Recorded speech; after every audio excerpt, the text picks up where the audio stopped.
welcome back to my channel. Today I'll be talking about the TV Dakolo stuff. I previously kind of talked about it a little bit, but I didn't really talk about it in depth or anything like that. But we're going to talk more about it and how I feel about it and whatnot. So we're going to get into the week. I think an and a half ago, there's a video came out, like I think it was a 3 or 4 part series of a lady coming out saying a specific pastor raped her or whatnot. And the story came out, a lot of celebrities saying you should step down. There's some people that are blaming her that why is she coming out after 20 years. So in my head I'm thinking, so because the rape happened 20 years ago, it makes the rape less of something. I don't know what people were thinking. She went out there and told her story. She didn't have to come tell her story, but something must have sparked in her for her to be able to tell her story, to be able to come out and for her to stop these things. I think I said this in my other videos. There are all these men of God praying on women, on young adults, females that they don't fully know what their body is. They don't know everything about their body. Virgins, they take advantage of them and say, oh, because they are their father figure, they are their uncle, they just want to do it for them so that it's not somebody else that will do it to them. Excuse me, who gave you that right? Who gave you that power to say you want to take that from her? According to the video, she said her virginity was something she took pride in, and you took that from her, and you say you are a spiritual father. Like, I don't understand what is going on in people's head. Right now the story has developed more. The thing that is annoying me the most about this whole entire situation is the wife is still talking. I think she spoke yesterday saying that if you don't celebrate her husband, you are not her friend. Who asked you, madam? Excuse me, who said you should talk? Why are you talking? To me, I feel like the more she talks, the more her husband is guilty of this whole situation. And I feel like she enables her husband, or her husband has done this to her. Again, this is my own opinion, this is my own suggestion. I don't know if this is actually true, but this is what I feel, because she keeps talking. She wants us to see her husband as an innocent man. We're not going to see that unless the justice system in Nigeria is terrible. And that's the thing that's annoying me about this whole thing, is that people are shouting about this whole thing now. What are you going to do about this now? What I heard is this thing has been taken to the police. Is the police actually investigating? I hope they don't pay the police off concerning this matter, because this is something serious. Rape is not. I feel so bad for the younger kids growing up in this generation, and if they are on fire for God, because as even myself, I feel like if I was in a church where a pastor would pray on me, I feel like I'll have fallen victim of that because the way our parents teach us how God works is how we put pastors, deacons in high standards. We put them in so high standards that we think of them as God instead of us having that relationship with God. I don't know if I should share this with you guys, but when I was younger in Nigeria, this was not a pastor. This was something that happened in the estate that I was staying in.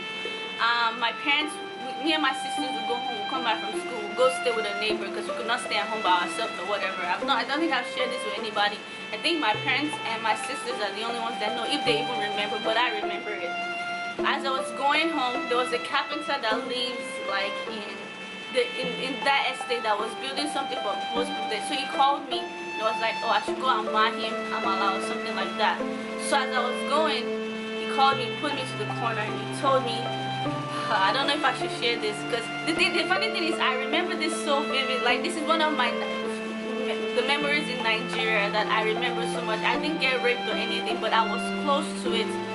He pulled out his private part of me and told me I should touch it and I should play with it.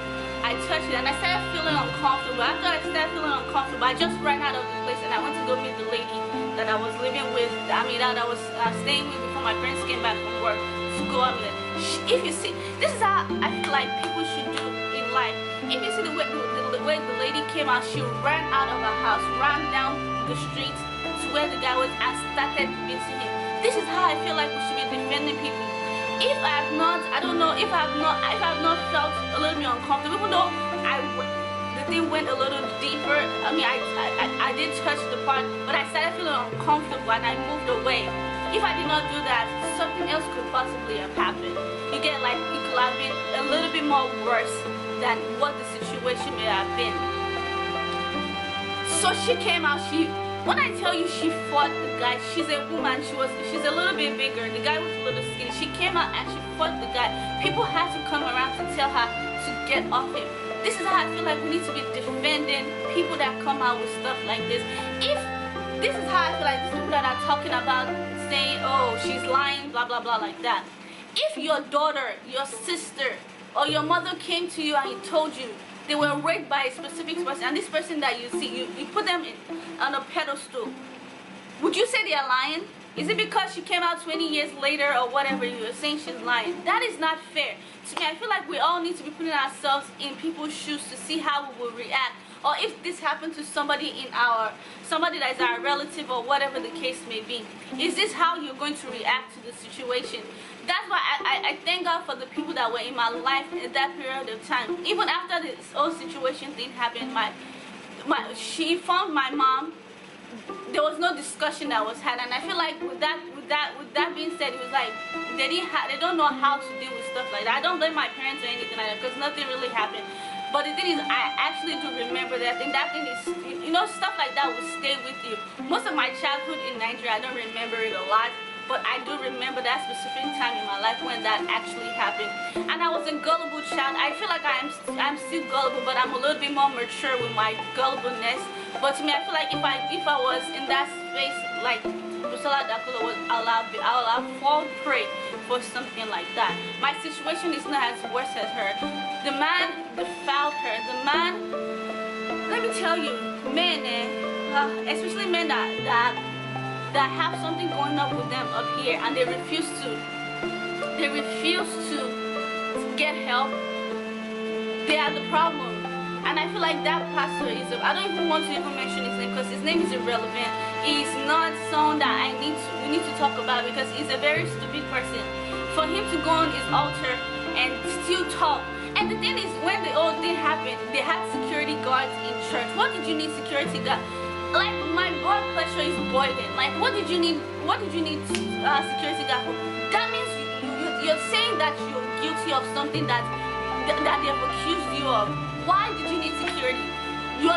What you're doing is taking away from what the church is supposed to be. Like, obviously the church is just a building, but people come to church to serve the Lord. They came to experience God, but you're giving all this distraction because of what you possibly have done.